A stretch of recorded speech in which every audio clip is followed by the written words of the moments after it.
ఇంత అసభ్యకరంగా ఇంత అసహ్యకరంగా ఎవరైనా వ్యవహరిస్తే ఈ వ్యవహారాన్ని హరీష్ రావు గారు కేటీఆర్ గారు సమర్థిస్తారా? ఇది మీ పార్టీ విధానమా? ఈ విధానాన్ని మీరు ప్రోత్సహించదలుచుకున్నారా? రేపు కడియం శ్రీహరి గారికి జరిగిన అట్లాంటిది ఒకవేళ చంద్రశేఖరరావు గారికి జరిగితే మీరు ఆమోదిస్తారా?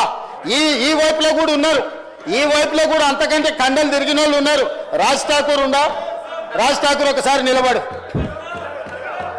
మా దగ్గర కూడా కండలు తిరిగిన వాళ్ళు ఉండరు అధ్యక్ష.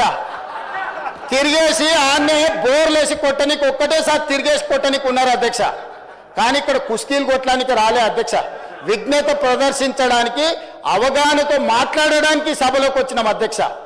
ఆకారం ఉంది కదా అని ఒక పెద్ద మనిషిని పట్టుకొని ఆ రకంగా అవమానించే విధంగా మాట్లాడడం, మీకు ఏదైనా అభిప్రాయం ఉండని మీరు ఏ అంశమైనా ప్రస్తావించండి. కానీ ఈ రకమైన విధానాన్ని ఈ సభ క్షమిస్తే ఇక భవిష్యత్తులో ఈ సభలో కత్తిపోట్లు లేకపోతే కుస్తీల పోటీలు జరగాల్సిన పరిస్థితి వస్తుంది.